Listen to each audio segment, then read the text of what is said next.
Hello everyone, welcome to BPS Adda. BPS Adda पर आप सभी का स्वागत है। आज के इस न्यूज़ में हम डिस्कस करने वाले हैं बक्सर व कैमूर में बनने वाला पहला साइलो गोदाम के बारे में। अब ये न्यूज़ कहाँ से आया आपको मैं दिखा दूँ। Here you can see Buxar व कैमूर में बनेगा पहला चावल का साइलो गोदाम। यह स्टेटमेंट है केंद्रीय राज्य मंत्री अश्विनी कुमार चौबे का। अब केंद्रीय मंत्री अश्विनी कुमार चौबे के पास क्या क्या पोर्टफोलियो है। उनके पास केंद्रीय उपभोक्ता मामले, खाद्य व सार्वजनिक वितरण प्रणाली तथा पर्यावरण, वन व जलवायु परिवर्तन के राज्य मंत्री हैं।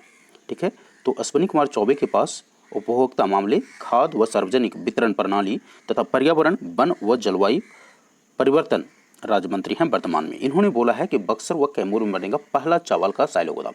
So this news is equally important for your 67th BPSC prelims examination as well as mains examination. अब ये मेंस एग्जामिनेशन के अंतर्गत किस सेक्शन के अंतर्गत आपके लिए इंपॉर्टेंट है? यह न्यूज आपके लिए साइंस एंड टेक्नोलॉजी सेक्शन के लिए इंपॉर्टेंट है।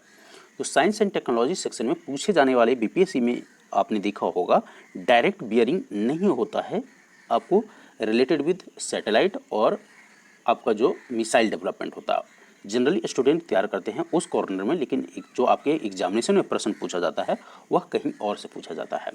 तो साइंस एंड टेक्नोलॉजी के लिए, खास करके बीपीएससी के लिए, यह क्वेश्चन काफ़ी इंपॉर्टेंट है।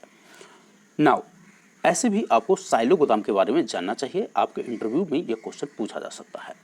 तो अब सबसे पहला क्वेश्चन तो यह है कि ये बनेगा कहाँ। ठीक है, बक्सर व कैमूर में बनेंगे, यह आपने जान लिया। तो पीटी पॉइंट ऑफ व्यू से ये आपके लिए एक प्रश्न इंपॉर्टेंट हो गया। दूसरा, अब सवाल उठता है पीटी पॉइंट ऑफ व्यू से, यह भी इंपॉर्टेंट होता है कि साइलो गोदाम है क्या, एक ऑप्शन बना के आपको वहाँ भी दे देगा। तो यह भी समझना आपके लिए, और डिटेल में तो हम समझाएंगे ही मेंस पॉइंट ऑफ व्यू से कि किस तरीके से यह क्वेश्चन को आप अटेम्प्ट कर पाएंगे और किस तरीके से उसको लिख पाएंगे और है क्या ये। चलिए, एक तीसरा प्रश्न आपके पास आना चाहिए दिमाग में, यह पहला चावल का साइलो गोदाम है, तो क्या इससे पहले साइलो गोदाम की व्यवस्था नहीं थी? तो आइए डिस्कस करते हैं इसी चीज़ों पर। तो बने रहें वीडियो के अंत तक, और यदि अभी तक आपने मेरे चैनल को सब्सक्राइब नहीं किया है तो चैनल को सब्सक्राइब कर लीजिए, क्योंकि अब जल्द ही 67th बीपीएससी का डेडिकेटेड क्लास अब इस चैनल पर शुरू होने वाला है। जैसा कि हमने प्रॉमिस किया था आपसे कि 23 अगस्त से आपको डेडिकेटेड क्लास आपको अपडेट करवाया जाएगा। तो अब आपको क्लासेस की जो फ्रिक्वेंसी होगी खास करके बीपीएससी से रिलेटेड वह ज़्यादा मिलेगी। तो आइए स्टार्ट करते हैं आज का सेशन। तो आपने देखा कि बक्सर व कैमूर में बनेगा पहला चावल का साइलो गोदाम। अब ये साइलो गोदाम होता क्या है आप ये समझिए। साइलो गोदाम is nothing but a storage facility है। ये क्या है?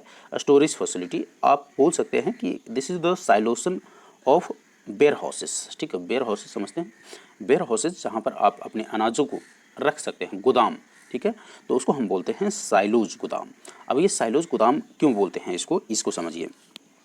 पहले आप एफसीआई में स्टोरेज फैसिलिटी की जो प्रोविज़न होती थी उसके बारे में आप जानते होंगे कि उनको क्या किया जाता था कि गनी बैग में पैक करके इस तरह से हॉरिजॉन्टली, ठीक है, गनी बैग में पैक करके इस तरह से रखा जाता था।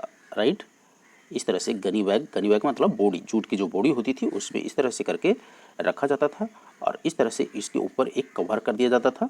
और लेकिन इसके बहुत सारे ड्रॉबैक थे। अब इसके ड्रॉबैक क्या थे? इसके ड्रॉबैक ये थे कि अगर बारिश होगा, ज़्यादा बारिश हो गई तो बेस से पानी भरना शुरू हो जाता था और ये अनाज सड़ना शुरू हो जाता था। कई बार ऐसा होता था कि ये ऊपर से ढका भी नहीं होता था, जस्ट ओपन में इसको स्टोरेज किया जाता था, और जिसके कारण बारिश के समय में यह सड़ना शुरू हो जाता था। इतना ही नहीं, आप देखते होंगे वहाँ पर क्या होता था, चूहों की संख्या ज़्यादा होता था, और जहाँ भी ये स्टोरेज फैसिलिटी होती चूहे होते थे और यह इसको हानि पहुंचाता था। इंसेक्ट इसको हानि पहुंचाते थे, वर्ड्स इसको हानि पहुंचाते थे, चूहे तो पहुंचाते ही थे। तो इस तरीके से काफ़ी डिफ़िकल्टीज होती थी, और कई बार आपने सुना होगा कि फलाने एफसीआई गोदाम में इतनी सारी अनाज सड़ गया, अर्थात इतनी क्विंटल अनाज सड़ गया। सो इसी सबको देखते हुए एक नया कंसेप्ट डेवलप किया जा गया। लेटेस्ट आप कह सकते हैं एक साइंटिफिक जो स्टोरेज फैसिलिटी डेवलप किया गया, उसको नाम दिया गया साइलो गोदाम। अब ये साइलो गोदाम क्या होता है? साइलो गोदाम बेसिकली स्टील फ्रेम्ड है। ये आप देख सकते हैं यहाँ पिक्चर में, आपको हम दिखाते हैं कुछ और pictures. Here you can see this is the storage facilities of food grains. तो इससे पहले अब जो पहला चावल का साइलो गोदाम प्रश्न में आ रहा था वो इसलिए क्योंकि इससे पहले यह फैसिलिटी जो है, स्टोरेज फैसिलिटी जो है, वह गेहूं के लिए बनाया गया था, चावल के लिए नहीं बनाया गया था। तो Bihar will be the first state जहां पर चावल के लिए साइलोज गोदाम फैसिलिटीज़ बनाया जाएगा। अब ये साइलो गोदाम फैसिलिटी में आपने देखा होगा कि ये क्या है, स्टील का कंटेनर है। क्या है? स्टील का बेसिकली ये कंटेनर है जो वर्टिकल, ठीक है, ये क्या है, वर्टिकल है और सिलेंड्रिकल है। क्या है? वर्टिकल है और सिलेंड्रिकल है। तो पहले क्या होता था, चावल की जो हम बोरियों में रखते थे तो इसको हॉरिजेंटली रखते थे, तो ये एक बहुत स्पेस लेता था हमारे लिए। लेकिन अब क्या है, ये वर्टिकल सिलेंड्रिकल होने के कारण और वर्टिकल होने के कारण स्पेस जो है हमारा कम लेता है। तो एक तो एडवांटेज इसका ये हो गया साइलो गोदाम का कि यह कम लेता है। दूसरी चीज़, स्टील फ्रेम्ड है तो चूहा, पानी या कोई भी इंसेक्ट हो उससे हमको बचाता है, ठीक है। तीसरी चीज़, जो फूड ग्रेन को मेंटेन करने के लिए, प्रिजर्व करने के लिए टेम्परेचर हमको चाहिए, उस टेम्परेचर को हम इस कंटेनर में रेगुलेट कर सकते हैं। तो इसका मतलब होता है कि हम फूड ग्रेन को लंबे समय तक प्रिजर्व कर सकते हैं। चौथी जो इम्पॉर्टेंट पॉइंट होती है, आपने देखा है कि लेस ग्राउंड हमको चाहिए, अर्थात जो बेसिक, जो कन्वेंशनल, ठीक है, जो कन्वेंशनल वेयर हाउसेज होते थे, इस तरह के कन्वेंशनल वेयर हाउसेज होते थे, उससे 1/3, ठीक है, 1/3 कम स्पेस हमको चाहिए स्टोरिंग फैसिलिटी का।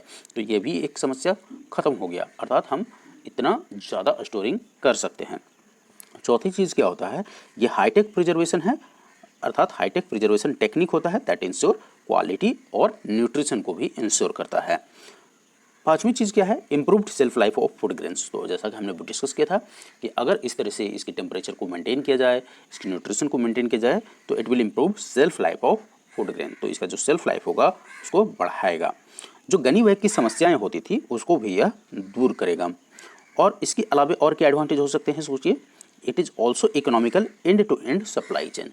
इसकी जो सप्लाई चेन में जो होता है, डायरेक्ट आप यहाँ से अनाज को बाई ट्रेन्स और किसी और माध्यम से आप डायरेक्ट वहाँ गोदामों में पहुँचाइए और वहाँ स्टोर कर ले सकते हैं। ना तो ज़्यादा ढोने की आवश्यकता है ना कुछ, और इसको आपको एक मशीन वहाँ लगा होता है, उसके माध्यम से इसमें स्टोरेज किया जाता है। आप यहाँ देख सकते हैं जो स्टोरिंग फैसिलिटीज़ है, गाड़ियाँ किस तरह से यहाँ पर पहुँच जाती है और आप इसे स्टोर कर सकते हैं। So this was all about the silos food grains. तो आई होप आपको समझ में आया होगा। Basically silos is a storage facility that is steel framed और it is vertical and cylindrical. It can maintain temperature to preserve the food. It also preserve from insect, worm, rat, mosses or mosses you can say. It is high-tech preservation techniques that is equally मतलब maintains quality and nutrition. It also improve self life of food grains. So इसके बारे में इतना जानिए और you can also Google it from your mobile if you want to know more. तो आपके पास ये हैबिट होना चाहिए कि किसी भी न्यूज़ के बारे में अगर आप पढ़ते हैं तो आपको बेसिकली इसके बारे में ABCD पूरी तरीके से मालूम होना चाहिए। So thanks for watching this video and if you like the video then please do not forget to like the video and share to your friends.